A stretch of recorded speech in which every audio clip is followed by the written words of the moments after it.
ভূমিক লৈ পেলাই প্ৰকৃতাৰ্থত জনগণৰ স্বাৰ্থত খিলঞ্জীয়া জনগণৰ স্বাৰ্থত অসমৰ ভূমিৰ সমস্যা সমাধান কৰাৰ ক্ষেত্ৰত চৰকাৰখন ইচ্ছুক নহয়। চৰকাৰে বিভিন্ন ব্যৱস্থা আৰম্ভ কৰিছে, দেখাত বৰ সুন্দৰ, কিন্তু এই ব্যৱস্থাবিলাকৰ ভিতৰত যিমানে আমি সোমাই যাওঁ সিমানেই এটা ভয়ংকৰ অসমীয়া মানুহৰ ভৱিষ্যতৰ পৰিৱেশ কিন্তু ইয়াত দেখা যায়। এই প্ৰসংগতে আমি আলোচনা কৰিম, কাৰণ মাটিক লৈ সাধাৰণতে আলোচনা নহয়। এইকাৰণে আলোচনা নহয় কাৰণ এইটো এটা সমস্যা সৃষ্টি কৰিব বুলি কোনোবা চৰকাৰ বা বেলেগে সমস্যা সৃষ্টি কৰিব বুলি সাধাৰণতে ধাৰণা কৰা নাযায়, কিন্তু মাটিৰ সমস্যা আছে। শেহতীয়াভাৱে অসম চৰকাৰে দুখন আইন প্ৰণয়ন কৰিবৰ কাৰণে ইতিমধ্যে আৰম্ভ কৰিছে। সেই আইন দুখনৰ ওপৰত আমি আজি বিশেষভাৱে আলোচনা কৰিম। এখন হ'ল ভূমি অধিগ্ৰহণ সংশোধনী বিধেয়ক 2026 আৰু আনখন গুৱাহাটী উপগ্ৰহীয় চহৰ উন্নয়ন প্ৰাধিকৰণ বিধেয়ক 2026। এই দুইখন বিধেয়ক আইনলৈ ৰূপান্তৰিত হ'ব, অতি ভয়ংকৰ। এই দুইখনৰ ভিতৰত যিয়ে সোমাই গৈছে, যিয়ে অধ্যয়ন কৰিছে, প্ৰতিটো বিষয় যদি যিয়ে পুংখানুপুংখভাৱে অধ্যয়ন কৰিছে তেওঁলোকে উপলব্ধি কৰিব যে এতিয়াৰ পৰা এই আইন প্ৰৱৰ্তন হোৱাৰ পিছৰ পৰা অসমৰ মানুহে নিজৰ মাটিক, নিজৰ ম্যাদী পট্টা থকা মাটিখিনিক মোৰ মাটি বুলি কোৱাৰ অধিকাৰ থাকিব নে নাথাকে, অতি ভয়ংকৰ বিষয়। এই গোটেই ব্যৱস্থা এনেধৰণে কৰা হৈছে, কাইলৈ আপোনাৰ মাটিখিনি ম্যাদী পট্টা হ'ব পাৰে। চৰকাৰে যদি ভাবে আমি ইয়াত এটা উন্নয়ন কৰিম, ইয়াত উন্নয়নৰ বাবে ৰাস্তা কৰিম, উন্নয়নৰ বাবে কিবা এটা ব্যৱস্থা কৰিম, আপোনাৰ কোনো ধৰণৰ মাত মতাৰ অধিকাৰ নাথাকিব। এই মাটি চৰকাৰে নিজৰ হাতলৈ কব্জাত আনিবৰ কাৰণে চৰকাৰে আইনগত ব্যৱস্থা কৰা হৈছে। আৰু তাৰপিছতো যে আপুনি আদালতৰ কাষ চাপিবলৈ যায় কোনো গুৰুত্ব নাথাকিব। আৰু চৰকাৰে এই ধৰণে এটা ব্যৱস্থা কৰি যে এইখন এখন বোৰ্ড গঠন কৰিব বিচাৰিছে, যিখন প্ৰাধিকৰণ বোৰ্ড গঠন কৰিব বিচাৰিছে, যিখন প্ৰাধিকৰণ বোৰ্ডৰ অধ্যক্ষ থাকিব অসমৰ মুখ্যমন্ত্ৰী আৰু চিফ ছেক্ৰেটাৰী থাকিব, কেইজন মন্ত্ৰী থাকিব আৰু উচ্চ পদস্থ চৰকাৰৰ IAS অফিচাৰ কেইজনমান থাকিব। আৰু এই বোৰ্ডখনে যিটো সিদ্ধান্ত ল'ব, সেইটো সিদ্ধান্ত চূড়ান্ত সিদ্ধান্ত। কেন্দ্ৰীয় চৰকাৰৰ যদি কিবা সিদ্ধান্ত হয়, সেই সিদ্ধান্ত কিন্তু এই আইনখনৰ জৰিয়তে নাকচ কৰিব পাৰিব। অসম চৰকাৰে যদি ভাবে কোনোবা এটা অঞ্চল তেওঁলোকৰ নিজৰ হাতলৈ আনিব লাগে, তেওঁলোকে কেন্দ্ৰীয় চৰকাৰৰ কোনো সিদ্ধান্ত লৈ নাচায়। আজি যদি ক'ৰবাত দুৰ্যোগ হৈছে বুলি দুৰ্যোগৰ বাবে যদি চৰকাৰে সেই মাটিখিনিৰ ওপৰত কিবা এটা চিন্তা কৰিবলৈ বিচাৰে, তেতিয়াহ'লে কেন্দ্ৰীয় চৰকাৰৰ কোনো সিদ্ধান্তৰ প্ৰতি ৰাজ্য চৰকাৰে ৰৈ থকাৰ প্ৰয়োজন বোধ নকৰিব। এই বিধেয়কখন আইনলৈ পৰিৱৰ্তন হোৱাৰ লগে লগে চৰকাৰে সেই ৰাজহুৱা খণ্ডৰ মাটিও নিজৰ হাতত, চৰকাৰী মাটি হওক বা ব্যক্তিগত কাৰোবাৰ ম্যাদী পট্টা মাটি হওক, এই গোটেই কথাখিনি নিজৰ হাতত আনিবলৈ সুযোগ গ্ৰহণ কৰিব। ইয়াৰ বাহিৰে যিমান খালী মাটি আছে, বিভিন্ন ধৰণৰ যি ভূমি আছে, ভূমিবিলাকৰ ওপৰত তেওঁলোকে কৰ্তৃত্ব চলাব পাৰিব। এতিয়া অসমৰ গোটেই ভূমি নীতি যিটো চৰকাৰে 2019 চনত যিটো ভূমি নীতি প্ৰৱৰ্তন কৰিব বিচাৰিছিল, নতুন ভূমি নীতি, আৰু এই ক্ষেত্ৰত 2023 সংশোধন কৰা হ'ল। ইয়াৰ পিছত আকৌ নতুন দুখন বিধেয়ক আনিছে। এই দুখন যি নতুন বিধেয়ক আনিছে, এই বিধেয়ককেইখন কিন্তু মাৰাত্মক শব্দটোৱে ব্যৱহাৰ কৰিব লাগিব জনগণৰ বাবে। প্ৰসংগটো অতি গুৰুত্বপূৰ্ণ। আজি হয়তো কোনোবাই চিন্তা কৰা নাই, কাইলৈ পৰহিলৈ যেতিয়া আপোনাৰ ঘৰৰ পদূলি মোৰ পাবহি এই বিধেয়ক দুখন, তেতিয়া আপুনি উপলব্ধি কৰিব কোনটো দিশলৈ আমি গৈ আছোঁ। ভোটাৰ ৰাইজে এই কথাটো উপলব্ধি কৰাৰ প্ৰয়োজন আছে যে কোনটো দিশলৈ অসমখন আমি গৈ আছোঁ, কোনটো দিশলৈ অসমৰ গোটেই ভূমি ব্যৱস্থাটো গৈ আছে। ইতিমধ্যে আমি আলোচনা কৰিছিলোঁ যে দুখন বিধেয়ক ইতিমধ্যে চৰকাৰে উত্থাপন কৰিছে। এখন হ'ল ভূমি অধিগ্ৰহণ সংশোধনী বিধেয়ক 2026 আৰু আন এখন গুৱাহাটী উপগ্ৰহীয় চহৰ উন্নয়ন প্ৰাধিকৰণ বিধেয়ক 2026। কাৰণ চৰকাৰে ইতিমধ্যে ছেটেলাইট টাউনশ্বিপ কৰিব বিচাৰিছে, বাধা আহিছে। খিলঞ্জীয়া জনসাধাৰণে বাধা দিছে, কাৰণ তেওঁলোকৰ পুৰুষৰ পিছত পুৰুষ এই যি ভূমি তেওঁলোকে ম্যাদী পট্টা অধিকাৰ লাভ কৰি আছে, সেই মাটি ঘপককৈ এৰি দিয়াটো তেওঁলোকে বিচৰা নাই। আৰু সেইকাৰণে ছেটেলাইট টাউনশ্বিপ কাৰ কাৰণে হ'ব, খিলঞ্জীয়া জনগণৰ কাৰণে নে কাৰোবাৰ কাৰণে, সেই প্ৰসংগটো এতিয়া স্পষ্ট নহয়। তাৰ বাবে ইতিমধ্যে প্ৰতিবাদ আৰম্ভ হৈছে। আৰু চৰকাৰে প্ৰতিবাদলৈ লক্ষ্য ৰাখি আইনৰ ব্যৱস্থাৰ দ্বাৰা এই গোটেই ছেটেলাইট চিটি কৰিবৰ কাৰণে এটা পদক্ষেপ গ্ৰহণ কৰিছে। মই গোটেই প্ৰসংগটো সুব্ৰত তালুকদাৰ আপোনাৰ জৰিয়তে আমি আগবাঢ়িব বিচাৰিছোঁ। সুব্ৰত। আপোনালোকে নিশ্চিতভাৱে দেখিছে যে যোৱা সময়ছোৱাত আজি বিশেষকৈ শেহতীয়া বছৰকেইটিত অসমৰ মূলতঃ জনজাতীয় মানুহে নিজৰ মাটিৰ অধিকাৰক লৈ পেলাই ব্যাপকভাৱে ৰাজপথত প্ৰতিবাদ কৰিব লগা হৈছে। সেয়া কাৰ্বি আংলঙতে হওক, ডিমা হাছাওতে হওক বা বিটিআৰতে হওক বা আপোনাৰ ৰাভা হাছং অঞ্চলতে হওক বা তিৱা সাহিত্য শাসিত পৰিষদৰ অঞ্চলতে হওক ব্যাপক আন্দোলন। বড়োলেণ্ডত আমি দেখিছোঁ এজন আমাৰ বড়ো ভূমিপুত্ৰই তেওঁ নিজৰ মাটিখিনি ৰক্ষা কৰিবলৈ গৈয়ে নিজৰ গাত পেট্ৰল ঢালি পৰ্যন্ত মানে প্ৰতিবাদ কৰিব লগা হৈছিল, যেতিয়া এটা তাপ বিদ্যুৎ প্ৰকল্পৰ বিৰুদ্ধে পৰ্বত জোৱাত আন্দোলন কৰিছিলে। গতিকে আজি ৰাভা হাছঙত ইয়াত আমাৰ গোবিন্দ ৰাভা উপস্থিত আছে, পক্ষীৰাজ ৰাভা উপস্থিত আছে। তেওঁলোকে ইমান ব্যাপক প্ৰতিবাদ কৰিছে যোৱা 2 বছৰত ছেটেলাইট টাউনশ্বিপৰ বিৰুদ্ধে যে চৰকাৰে তাত আজিলৈকে এটুকুৰা ইটা পেলাবলৈ কিন্তু সাহস কৰা নাই। এই প্ৰতিবাদৰ ফলত তিৱা সাহিত্য শাসিত পৰিষদৰ অন্তৰ্গত জাগিৰোডৰ হিন্দীচৰত সদৌ তিৱা ছাত্ৰ সন্থাই আমাৰ ভূমি অধিকাৰ যৌথ সংগ্ৰাম সমিতিৰ নিচিনা সংগঠনবিলাক তাত সহযোগী হিচাপে আছিলোঁ। সেই আন্দোলনৰ ফলত পীযুষ হাজৰিকাৰ দৰে ক্ষমতাশালী মন্ত্ৰীয়ে মানে তেওঁলোকক মানে তাত নকৰোঁ বুলি তাত শপত খাব লগা হৈছে যে সেই অঞ্চলত ছেটেলাইট টাউনশ্বিপ নকৰে, একমাত্ৰ মানুহৰ প্ৰতিবাদৰ ফলত। এই যি ৰাইজৰ প্ৰতিবাদ, গণতান্ত্ৰিক প্ৰতিবাদ, সংবিধান প্ৰদত্ত প্ৰতিবাদ, এই প্ৰতিবাদ যেতিয়া চৰকাৰে দেখিলে যে এই প্ৰতিবাদক আমি মানে ভেঙুচালি কৰিব নোৱাৰোঁ, ৰাইজে আমি মাতি ল'ব গ'লে প্ৰতিবাদ কৰিবই কৰ্পৰেটৰ স্বাৰ্থত, গতিকে এই আন্দোলনক দমন কৰিবলৈ আৰু আইনগতভাৱে এই আন্দোলনক যাতে নিষেধ কৰিব পাৰি, সেয়েহে এইবাৰ বানপানীৰ আমি দেখিছোঁ যে কেনেদৰে বানপানী এটা জলপ্ৰলয় এটা সৃষ্টি হ'ল উজনি অসমত। তাৰ আঁৰত লুকাই লুকাই এনেকুৱা দুখন ভয়ংকৰ বিধেয়ক বিধানসভাত পাৰিত কৰিলে যে আজি যদি মই আজি ইয়াত এই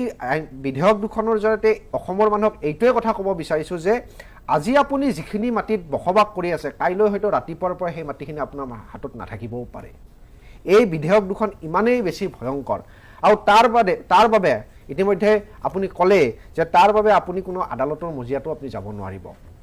ইমান বেছি ভয়ংকৰ দুখন বিধেয়ক অনা হৈছে আৰু এই বিধেয়ক দুখনৰ নাম হৈছে যে ভূমি অধিগ্ৰহণ সংশোধনী বিধেয়ক, যিখনৰ ফুল নামটো হৈছে ভূমি অধিগ্ৰহণ পুনৰ সংস্থাপন আৰু পুনৰ বসতি উচিত ক্ষতিপূৰণ আৰু স্বচ্ছতাৰ অধিকাৰ অসম সংশোধন বিধেয়ক 2026 আৰু গুৱাহাটী উপগ্ৰহীয় চহৰ উন্নয়ন প্ৰাধিকৰণ বিধেয়ক 2026। খুব ধুনীয়া নাম, আলংকাৰিকভাৱে খুব ধুনীয়া ধুনীয়া কথা কোৱা হৈছে। ওপৰে মানুহক ক্ষতিপূৰণ দিব, মানুহৰ মাটি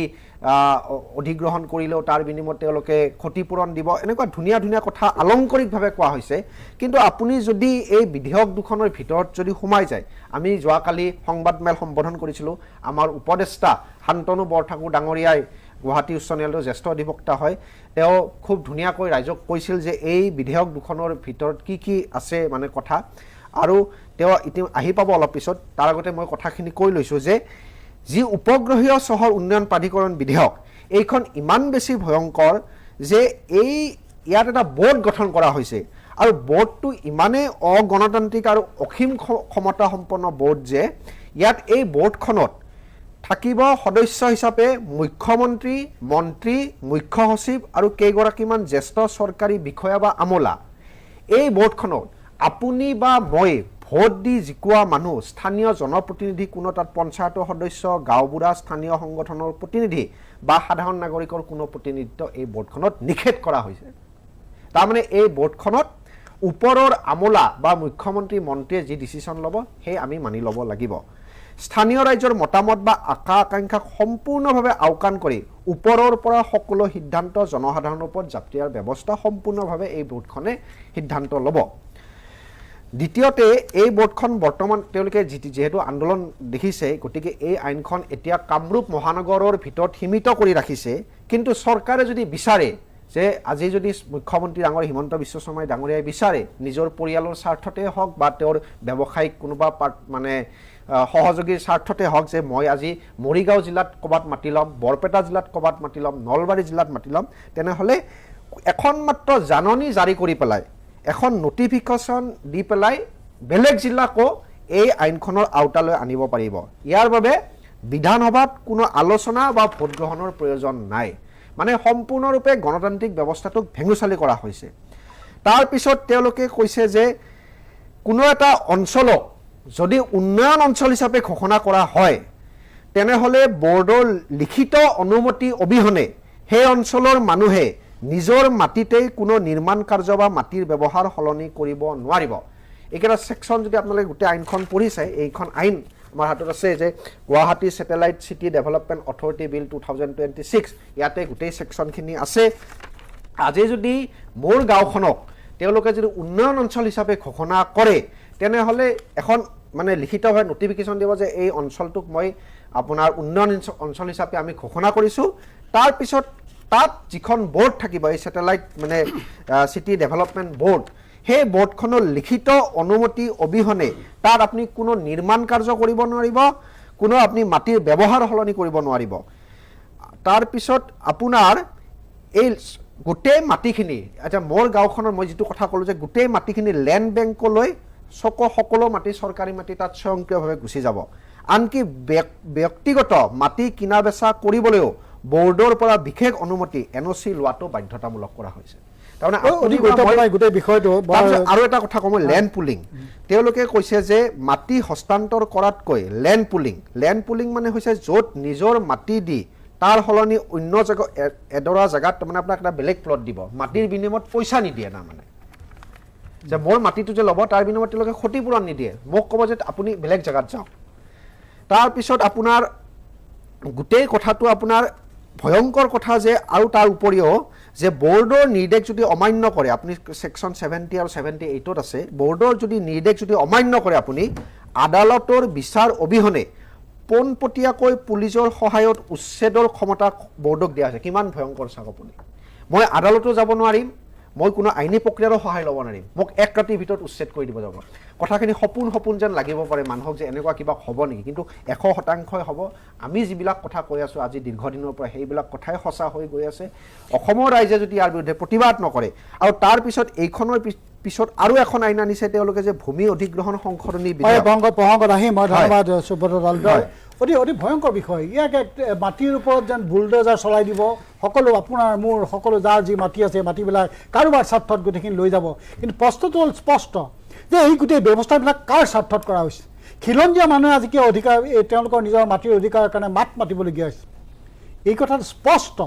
যে অসম চৰকাৰে বহুকেইটা কাম কৰিলে। ইতিমধ্যে বসুন্ধৰা আৰম্ভ কৰিলে, তাৰপিছত ৰাইজে ভাবিলে যে এইবিলাক খুব আমাৰ জনগণৰ কাৰণে খিলঞ্জীয়া মানুহৰ কাৰণে কাম হ'ব। তাৰপিছত উচ্ছেদ আৰম্ভ কৰিলে, মানুহে ভাবিলে উচ্ছেদ কৰি পেলাই সেই খালী মাটি যিয়ে দখল কৰি যায়, দখল কৰা মাটি উচ্ছেদ কৰি সেইখিনি অসমৰ খিলঞ্জীয়া মানুহক দিব।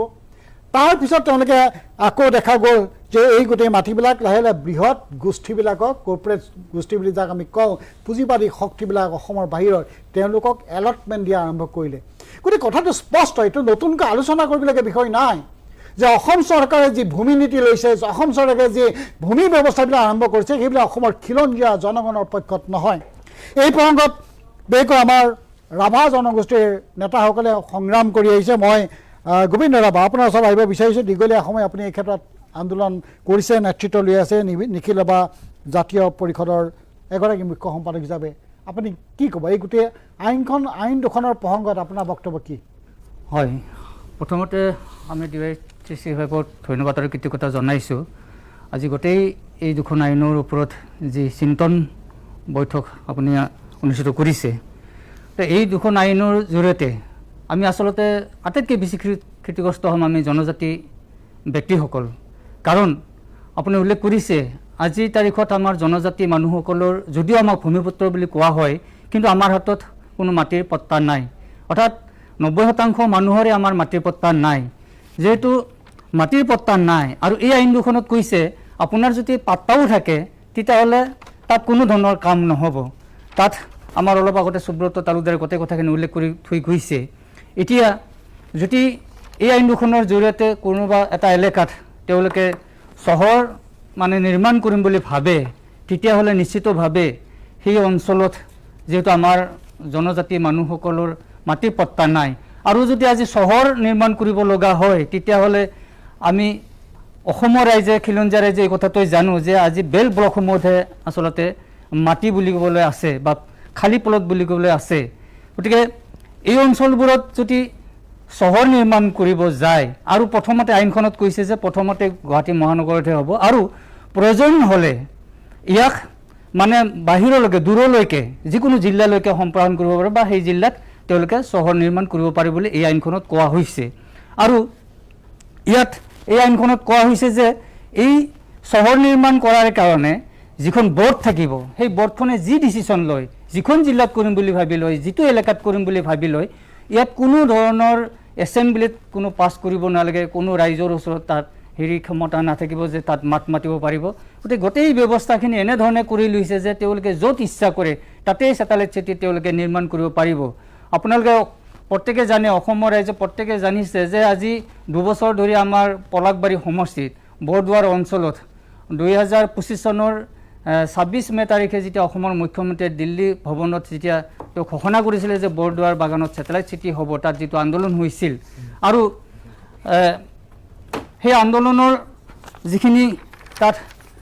আমি কথা কৈ আছিলোঁ যেতিয়া আন্দোলনটো তীব্ৰতৰ হৈছিল তেতিয়া অসমৰ মুখ্যমন্ত্ৰীয়ে আজাৰা সভাগৃহত এটা কথা কৈছিলে যে যদি বৰদুৱাৰত ছেটেলাইট চিটি হ'ব নালাগে বা উকিয়ামত যদি নদীবান হ'ব নালাগে তেতিয়াহ'লে তাৰে ৰাইজে এখন উকা কাগজে লিখি দিলে এইটো বন্ধ কৰা হ'ব আমি উকা কাগজত লিখি দিয়াই নহয় সেই অঞ্চলৰ ৰাইজৰ গণস্বাক্ষৰ কৰি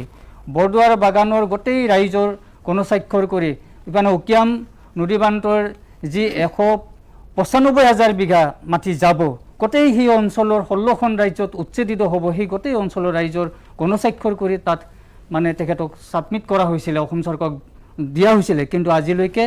তাৰ কোনো সতোত্তৰ নাহিল বা আজিলৈকে আনুষ্ঠানিকভাৱে বৰদুৱাৰত ছেটেলাইট চিটি নহয় বুলি আজিলৈকে আনুষ্ঠানিক ঘোষণা নহ'ল বা উকিয়ামত নদীবান্ধ নহ'ব বুলি তাৰ ঘোষণা নহ'ল বৰঞ্চ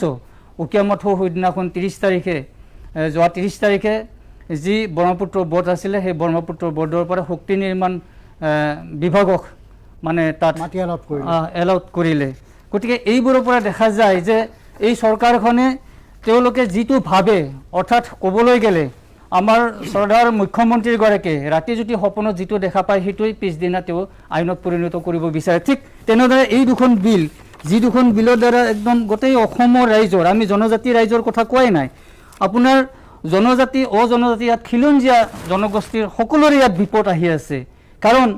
আপোনাৰ যদি পট্টা মাটিও হয় তেওঁলোকে যদি চহৰ নিৰ্মাণ কৰিব বিচাৰে তেতিয়াহ'লে এখন চাৰ্টিফিকেটহে দিব তেওঁলোকে সেই চাৰ্টিফিকেটখনৰ দ্বাৰা তাত যিখন চহৰ নিৰ্মাণ হ'ব সেই সংস্থাবোৰে যেতিয়া তাত গোটেই কাম কাজখিনি হেৰি কৰিব তেতিয়াহে তেওঁলোকে তাত নিৰ্ধাৰণ কৰিব তাৰ ক্ষতিপূৰণ কেনেধৰণৰ হ'ব এইবোৰ কিমান মাৰাত্মক কথা গতিকে আমি এইটো কথা আজিৰ এই টকছৰ জৰিয়তে অসমৰ ৰাইজক আহ্বান জনাম যে এই আইন দুখন বাতিল কৰাৰ কাৰণে সমগ্ৰ অসমৰ ৰাইজ এইটো জনজাতি বুলি নহয় প্ৰত্যেকটো খিলঞ্জীয়া জাতি জনগোষ্ঠী আমি সকলোৱে এক হৈ এই আইন দুখনৰ বাতিলৰ ক্ষেত্ৰত আমি আচলতে জোৰদাৰ এটা আন্দোলন কৰিব লাগিব তাৰোপৰি আমাৰ জনজাতি ভাইসকলৰ আমাৰ বিশেষকৈ বেছি ভয় এইকাৰণে যে আজি অসমত 47টা যি বেল ব্লক আছে আজি অসম চৰকাৰে কৈ আছে আমাৰ অসমৰ মুখ্যমন্ত্ৰীগৰাকীয়ে কৈ আছে যে আমি বেল ব্লকসমূহ খালী কৰিম গতিকে বেল ব্লকসমূহত অবৈধভাৱে বহুত মানুহ তাত বসবাস কৰি আছে যে এই বেল ব্লকসমূহ আচলতে কাৰ কাৰণে খালী কৰিব এইটো ডাঙৰ প্ৰশ্ন আমি এটা বিষয় নিশ্চয় আছে মই আকৌ এবাৰ আপোনাৰ ওচৰত আহি মই পক্ষীৰাজ যাবা আপোনাৰ জানিব বিচাৰোঁ আপুনি কথাটো এটা লক্ষ্য কৰিছেনে যে চৰকাৰে ক'ব বিচাৰে বা আইনৰ দুইখন আইনৰ দ্বাৰা ক'ব বিচাৰিছে যেতিয়া উন্নয়ন হ'ব উন্নয়নৰ বাবে প্ৰয়োজন হ'লে সেই কাৰোবাৰ ম্যাদী পত্ৰ মাটি থাকিলে আমি ল'ব পাৰোঁ এতিয়া প্ৰশ্নটো হ'ল আন এখন বিলত কৈছে আন এখন যিখন ইতিমধ্যে উত্থাপন কৰিছে তাতো কোৱা হৈছে যে আমি ছেটেলাইট চিটি কৰিম এতিয়া প্ৰশ্নটো হ'ল অসমত যিমানকেইখন চিটি আছে এইবিলাক কোনো চৰকাৰেও কৰে ৰাইজে নিজে এটা তাত ব্যৱসায় বাণিজ্য কৰি এখন চহৰ চিটি হয় বা নগৰ হয় বা চহৰ হয় কিন্তু প্ৰশ্নটো হ'ল অসম চৰকাৰে অসমৰ কোনখন চহৰক এখন ভাল চহৰ উন্নত পৰ্যায়ৰ চহৰ কৰিছে গুৱাহাটী স্মাৰ্ট চিটি বুলি ক'লে আজিলৈকে স্মাৰ্ট নহ'ল যোৰহাট হওক তিনিচুকীয়া হওক লখিমপুৰ হওক জোনাই হওক মৰাণ হওক খোৱান হওক কোকৰাঝাৰ হওক কোনখন ওদালগুৰি হওক কোনখন চহৰক চৰকাৰখনে চহৰ কৰিছে ইয়াৰ পিছত সেই ইতিমধ্যে থকা চহৰখিনিকে তেওঁলোকে চহৰ কৰক সকলো ধৰণৰ সা সুবিধা থকাকৈ নতুনকৈ তেওঁলোকে আকৌ কাল্পনিক এখন চহৰ কাৰ কাৰণে কৰিব আদানীৰ কাৰণে কৰিব নে কাৰ কাৰণে কৰিব কথাটো স্পষ্ট গতিকে বৰ্তমান থকা চহৰবিলাক চৰকাৰে উন্নয়ন কৰক খুব ভাল কথা উন্নয়নক সকলোৱে উন্নয়নৰ পক্ষত আছে কিন্তু এই উন্নয়নৰ নামত যদি আকৌ ম্যাদী পট্টাৰ মাটিবিলাক অধিকাৰ কৰিব, খিলঞ্জীয়া মানুহৰ অধিকাৰ কৰিব, জনগোষ্ঠীৰ মাটিখিনি অধিকাৰ কৰিব, নতুন টাউনশ্বিপ কৰিব, এই গোটেই বিষয়টো এটা ভয়ংকৰ বিষয়, এটা ৰহস্যজনক বিষয় হৈ পৰিছে। ৰাভা কি কয়? পক্ষীৰাজ ৰাভা। হয়, ধন্যবাদ দিছোঁ DY365ক। প্ৰথমতে আচলতে এই যে কিছু বছৰৰ পৰা কৈ আছে যে গুৱাহাটী স্মাৰ্ট চিটি বনাম, অসমৰ ৰাইজে দেখাই পালেগৈ যে স্মাৰ্ট চিটি কি হ'ল। আজি বাৰিষাৰ বতৰত কিছু সময় অলপ বৰষুণ দিলেই মানে জাগিৰোডৰ পৰা আদি কৰি জোৰাবাটৰ পৰা ইভেন নামনি অংশৰ বিভিন্ন অঞ্চলত মানে কি অলপ বৰষুণতে বানপানী হৈ যায়। হয়, আগতে বানপানীটো কৃত্ৰিম আছিলে, কিন্তু আজিকালি মানৱ সৃষ্ট বুলি ক'ব লাগিব। কাৰণ বিভিন্ন প্ৰান্তীয় অঞ্চলসমূহত, পাহাৰীয়া অঞ্চলসমূহত মাটিৰ মানে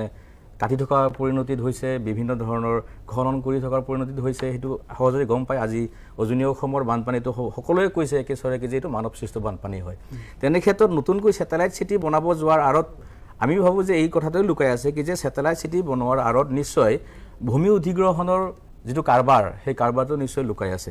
তো তেখেতসকলে কয় কি যে চহৰসমূহত মানুহ যথেষ্ট বেছি হৈছে, যে অক্সিজেনৰ অভাৱ হৈছে, তাৰ কাৰণে ছেটেলাইট চিটি বা অন্যান্য ধৰণৰ চিটিসমূহৰ প্ৰয়োজন হৈছে। তো তাৰ কাৰণে তেওঁলোকে প্ৰান্তীয় অঞ্চলৰ জনজাতীয় মানুহসমূহৰ যিহেতু ভূমিৰ পট্টা নাই আৰু সেই ঠাইসমূহত যিহেতু প্ৰাকৃতিক সম্পদেৰে ভৰপূৰ, তেনে ক্ষেত্ৰত অলপ আগতে কোৱাৰ গোবিন্দ ৰাভা ডাঙৰীয়াই কোৱাৰ নিচিনাকৈ যে জনজাতীয় মানুহসকলৰ বেছিভাগৰ পট্টা নাই আৰু তেওঁলোকেই প্ৰাকৃতিক সম্পদসমূহ থকা ঠাইসমূহত মানে কি বেছিভাগ আছে। তেনে ক্ষেত্ৰত যি ভূমি অধিগ্ৰহণৰ লগতে অন্যান্য প্ৰাকৃতিক সম্পদসমূহ আহৰণ কৰাৰ সুবিধাসমূহ পায়। তো তেনে ক্ষেত্ৰত আমাৰ যিসমূহ বেল ব্লক আছে বা কাউন্সিল এৰিয়া আছে, সেইসমূহত আইনগতভাৱে তেখেতসকলে সোমাব নোৱাৰে, যাৰ ফলত তেওঁলোকে এই 2026 ভূমি অধিগ্ৰহণ সংশোধনী আইনেই হওক নতুবা ছেটেলাইট চিটি বিলেই হওক, এই বিলসমূহ আইনগতভাৱে তেওঁলোকে সংশোধন কৰি হ'লেও তেওঁলোকে সোমাব। তাৰ ফলত কিন্তু আমাৰ মুছলিমীয় মানে কি সংখ্যকৰ জনসাধাৰণৰ, খিলঞ্জীয়াই হওক বা ধৰক কি কয় জনজাতিয়েই হওক অজনজাতিয়েই হওক, সকলো খিলঞ্জীয়া মানুহৰ কিন্তু কোনো কাৰণতেই লাভজনক মানে কি লাভ নহয়। আচলতে এই চৰকাৰখনে যেনেকৈ চৰকাৰত আহিছিলে, অধিষ্ঠিত হৈছিলে যে জাতি মাটি ভীতি ৰক্ষাৰ কাৰণে, তো তাৰ সম্পূৰ্ণ ওলোটা কাৰবাৰবোৰ কৰিব ধৰিছে। তেওঁলোকে আইনগতভাৱে সেইসমূহ সংশোধন কৰি মাটি অধিগ্ৰহণৰ কাম মানে কি কাজতহে লাগি পৰিছে। তেনে ক্ষেত্ৰত এই চৰকাৰখনৰ পৰা আমি কি আশা কৰিম? এই ক্ষেত্ৰত আমি একো আশা কৰিব নোৱাৰোঁ। আচলতে এই বিলখনৰ আগতে 2017 চনতে এছকাৰ্ডা বুলি Assam states capital region development authority বুলি এখন বিল 2017 চনতে তেওঁলোকে প্ৰেৰণ কৰিছিলে। তো তাৰ মানে কি তাতে তেওঁলোকে ব্লু প্ৰিণ্ট ৰচনা কৰিছিলে GMD এৰিয়াবিলাক বঢ়াই লৈ কেনেকৈ যাব পাৰি, কিন্তু বিভিন্ন দল সংগঠনে আন্দোলনবিলাক কৰাৰ ফলত আমাৰ থমকি ৰ'বলগীয়া হৈছিল। কিন্তু তেওঁলোকে ভিতৰে ৰডমেপবিলাক বনাইছিলে। তাৰ পৰিণতিতে আজি Guwahati satellite city development authority bill বা 2026 চনৰ ভূমি অধিগ্ৰহণ সংশোধনী বিল, এই বিলসমূহত অলপ আগতে কৈছে সুব্ৰত তালুকদাৰে বা আমাৰ গোবিন্দ ৰাভা ডাঙৰীয়াই যে তাত যিসমূহ আইনৰ ব্যৱস্থা কৰা হৈছে, যে এই যিখন বৰ্ড বনাব সেই বৰ্ডখনেই সৰ্বা এইটো মই শান্তনু বৰঠাকুৰ আমাৰ সকলোৱে পৰিচিত এগৰাকী জ্যেষ্ঠ অধিবক্তা, এগৰাকী মানৱ দৰদী, অসমৰ প্ৰতিটো সমস্যাত সন্মুখৰ পৰা নেতৃত্ব দিয়ে শান্তনু বৰঠাকুৰ, এগৰাকী চিন্তাশীল ব্যক্তি। মই শান্তনু বৰঠাকুৰ আপোনাৰ ওচৰত আহিব বিচাৰিছোঁ যে এই গোটেই বিষয়টো, বিশেষকৈ দুইখন বিল, বিভিন্ন বিষয়ে আমি আলোচনা কৰিবলগীয়া আছে। কিন্তু মই ইতিমধ্যে আমি আলোচনা কৰিছিলোঁ যে অসম চৰকাৰ যেতিয়া আহিল, তেতিয়া চৰকাৰে খুব ভাল কাম কেইটামান কৰা যেন লাগিছিল। বসুন্ধৰা আৰম্ভ কৰিলে, ইতিমধ্যে বসুন্ধৰা 1, 2, 3, 4 আৰম্ভ হ'ল। বিভিন্ন ধৰণৰ দখলকৃত মাটি তেওঁলোকে দখলমুক্ত কৰিবলৈ চেষ্টা কৰিলে, ভাল কথা। আমি ভাবিলোঁ বেদখলবিলাক মুক্ত হ'ব। কিন্তু এটাৰ পিছত এটাকৈ দেখিলোঁ যে এই গোটেই বিষয়বিলাক অসমৰ জনসাধাৰণৰ বাবে নহয়, অসমীয়া মানুহৰ স্বাৰ্থত কিন্তু নহয়। তাৰপিছত আকৌ এই দুখন বিল ইতিমধ্যে উত্থাপন হৈছে, ভূমি অধিকাৰ বা ভূমিৰ অধিগ্ৰহণ আৰু আন এখন উপগ্ৰহৰ বিল, গুৱাহাটী চহৰৰ উপগ্ৰহীয় উন্নয়ন প্ৰাধিকৰণ বিধেয়ক 2026। এই গোটেই বিল দুখন কিয় উত্থাপন কৰিবলগীয়া হ'ল আৰু ইয়াৰ ভয়াৱহতাটো কি, এই কথাখিনি মই আপোনাৰ পৰা জানিব বিচাৰিছোঁ। চাওক, মই প্ৰথমতে আপোনাক কওঁ যে এই যে যিখন তেওঁলোকে 2026 লেণ্ড একুইজিশ্যন এক্ট এইখনৰ সংশোধনী আনিলে, সন্দেহ নাই অসম চৰকাৰৰ এটা ক্ষমতা আছে, অসম চৰকাৰৰ নহয় অসমৰ বিধানসভাৰ, কাৰণ এইটো এটা আপোনাৰ